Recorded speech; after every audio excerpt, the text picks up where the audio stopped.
Hello and welcome. I'm Gail DiPolito, and I chair the Ladies' Ancient Order of Hibernian National Catholic Social Justice Education Committee. This past April, I and a group of LAOH sisters traveled to El Paso, Mexico for a border awareness encounter offered by the Columban mission in El Paso. I'm the LAOH state president for the Commonwealth of Virginia and a member of the National LAOH Social Justice Education Committee. My name is Lori Forbes. My name is Jennifer Demas, and I'm a member of the Golden Rose Division of the LAOH here in Texas. My name is Jean Martin, a historian of our division. I am Mary Asaki, Division President of Harford County 2, which we call the St. Ida Division. During our 4-day encounter, we visited a local shelter, Sacred Heart Church in El Paso, and had the honor of serving a meal there, and more importantly, had the opportunity to interact with refugees, with people making their way into the U.S. The work of helping the migrants once they cross the border into the U.S. really is being done by local nonprofits and organizations. And we spoke to people that we saw at the shelters as we served them some dinners, some meals, and people who were involved in taking care of them. Most of them had been robbed, and many of them had been raped, and some of them had had family members kidnapped. Some of them had been riding on the tops of trains, freight trains that were going across Mexico, and which is a very dangerous way to travel, and some of them were killed in the effort or maimed. Some of them had been climbing over the walls or through the walls. And we spoke to border control agents, Border Patrol.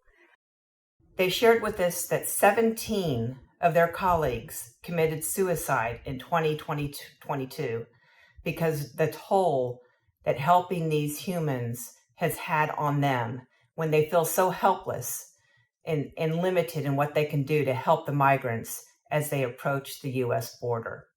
And they were telling us of the desperate situations that people find themselves in, and how many times they've had to try to rescue people. There was a pregnant woman on top of a wall, so they would throw children off the top of the wall. So there's cartels involved, and there's coyotes involved, and there's traffickers, sex traffickers involved.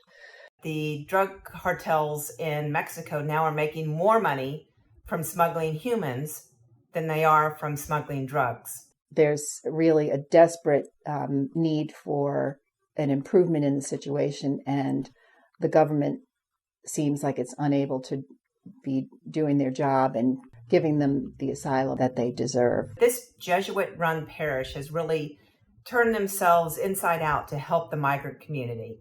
They've transformed their school gymnasium into a shelter that houses every night 130 migrants. The meals are provided by area churches, 3 meals a day.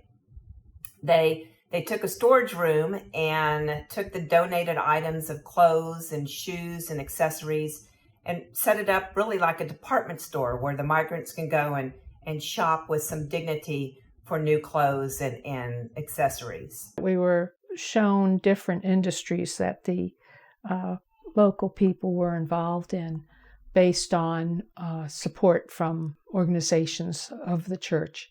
There was Father Bill had a group of ladies who hand embroidered beautiful bags, and that cottage industry helped support them and gave them a positive way of increasing income and so on.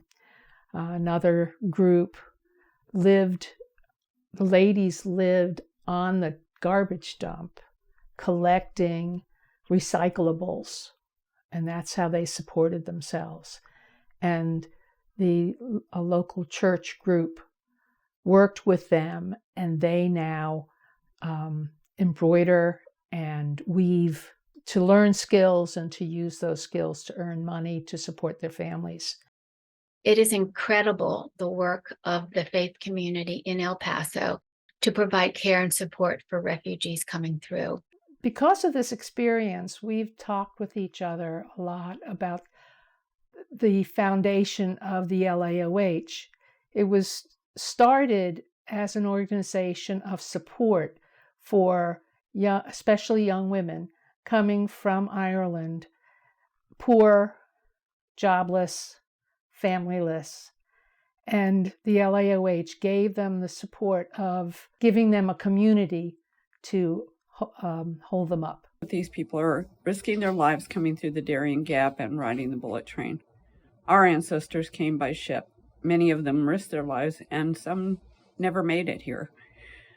They were told Irish need not apply, and that's exactly what we're doing to these migrants. And the question has been asked, why would the government allow it to be the way it is? Why are they putting up these barriers to people just being able to ask for asylum? And the answer seems to be because we let them. Jesus did not suffer and die on the cross and rise from the dead so that we could only do devotionals to him. What Father Bill said is that Jesus suffered and died on the cross and rose from the dead so that we could change the world. So we certainly can pray, but there's a lot more that we can do to help this very human crisis that's going on right here at our border.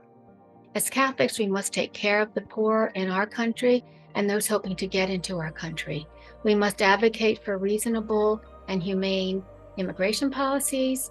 We must stop seeing migrants as others. Please reach out to your congressmen, your senators, your House of Representatives. Please push for immigration reform.